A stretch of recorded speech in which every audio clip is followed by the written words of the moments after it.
Pernahkah kau ke toko buku, perpustakaan, atau taman bacaan? Tidakkah kau merasa istimewa ketika berada di dalamnya?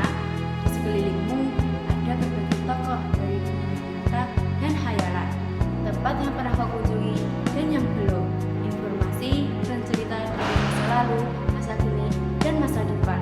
Semua berpadu. Semua berada dalam genggaman. Saat berada di antara buku, tidakkah kau merasa jadi raja dan ratu? Ruang dan waktu seolah menyatu tanpa batas. Kau bisa terbang melintasi sekat negara dan melewati berbagai zaman. Kau bisa menyelam ke dalam samudra, layang di angkasa, dan bercanda dengan aneka satwa, dan berkelana di tengah padatnya kota, juga di rimba raya.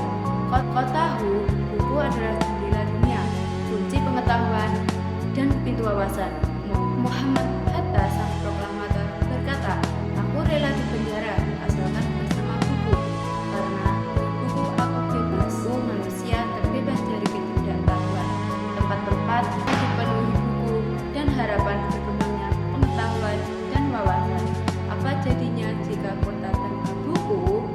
Pantaskah dia disebut kota? Di kota itu mungkin kabar datang dari sumber lain, dari koran, televisi, atau internet. Mungkin informasi dan cerita datang dari cerita nenek moyang, dari dulu yang sebelum itu. Irama warganya pun tiada beda. Selamat pagi, bertebaran di muka bumi untuk berbagai keperluan, untuk kembali pulang siang atau sore harinya. Setelah itu mereka berangkat tidur dan memulai lagi hari berikutnya. Semua serupa. Di kota itu mungkin ada bangunan bernama perpustakaan. Di dalamnya buku-buku berderetan dengan rak yang tak terjemah. Tiada tangan meraih dan membuka halaman demi halaman dengan sukacita. Mungkin juga ada tumpukan buku di sudut-sudut sekolah yang sepi dan berdebu, jarang dikunjungi, jarang dibaca. Buku di sana terangkat tanpa nyawa. Bagaimana dengan kotamu? Mungkin kau tinggal di tengah kota yang megah atau di gang sempit, desa terpencil, sisi pesisir, atau di kaki gunung. Adakah perpustakaan, taman bacaan, atau toko buku di dekat rumahmu? Jika ada, apakah tempat itu menjadi wadah bukunya anak-anak di warga, menjadi pusat berkembangnya wawasan dan pengetahuan, atau hanya menjadi pajangan? Maukah kau menjadi orang yang menghidupkannya?